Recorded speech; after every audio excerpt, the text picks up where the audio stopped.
Hello friends, welcome back to YouTube channel Rohi classes. आज का जो हमारा टॉपिक है वो है श्रम विधि से, जिसके के अंतर्गत हम आज पढ़ने वाले हैं श्रम न्यायालय का गठन। ओके, हाँ तो फ्रेंड, जब हम बात करते हैं कि श्रम न्यायालय का गठन कैसे हुआ, तो औद्योगिक विवाद अधिनियम 1947 का मुख्य उद्देश्य उद्योगों में नियोक्ता और श्रमिकों के मध्य उत्पन्न होने वाले विवादों का समाधान करना तथा औद्योगिक शांति और सौंदर्य बनाए रखना है। मतलब कि हमारा जो अधिनियम है औद्योगिक विवाद अधिनियम, ये क्या करता है, तो जो भी मालिक है और जो भी श्रमिक है उनके बीच अगर कोई भी विवाद होता है तो उसका समाधान करता है। ओके, अब ये जो अधिनियम है इसके अंतर्गत विभिन्न न्यायिक निकायों का गठन किया गया है। मतलब बहुत सारी न्यायिक संस्थाएं बनाई गई है, जिनमें से एक प्रमुख जो निकाय है, निकाय मतलब जो भी संस्था है, वो है श्रम न्यायालय।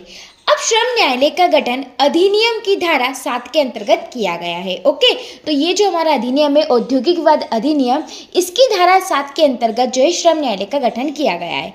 तो अब हम बात करते हैं श्रम न्यायालय का गठन। तो जैसे कि मैंने बताया कि इस अधिनियम की धारा 7 के अनुसार राज्य सरकार औद्योगिक विवादों के समाधान हेतु, मतलब जो भी लड़ाई झगड़े होते हैं इनसे संबंधित, उनके हेतु एक या एक से अधिक श्रम न्यायालयों की स्थापना कर सकती है। कौन करेगी? राज्य सरकार करेगी। और कितने करेगी? या तो एक कर सकती है या एक से अधिक, ठीक है, जैसा उन्हें उचित लगे।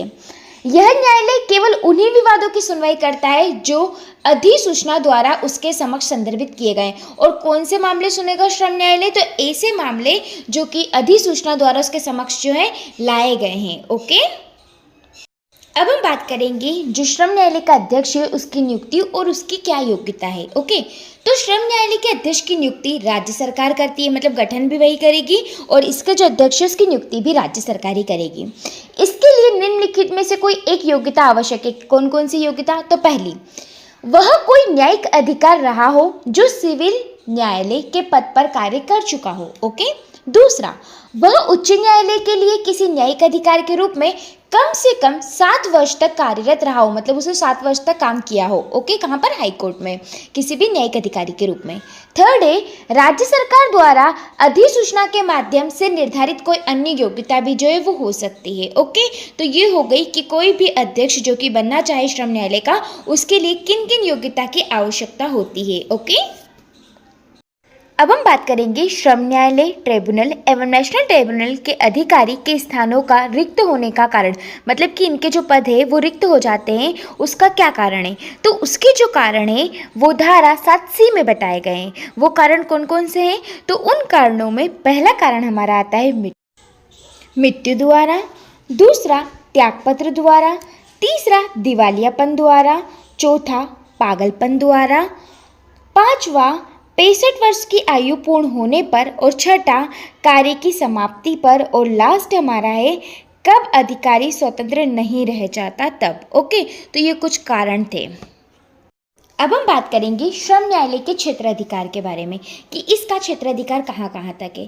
तो श्रम न्यायालय का क्षेत्राधिकार अनुसूचित 2 में वर्णित विषयों तक ही सीमित है। मतलब कि श्रम न्यायालय केवल उन्हीं विषयों पर निर्णय दे सकता है या उन्हीं मामलों को सुन सकता है जो अनुसूची 2 में बताए गए हैं। इसमें निम्नलिखित प्रकार के वाद आते हैं। तो कौन कौन से वाद आते हैं उनकी हम बात करते हैं। तो पहला जो आता है वो आता है वेतन, बोनस, भत्ते व अन्य परिश्रमिकों से संबंधित विवाद।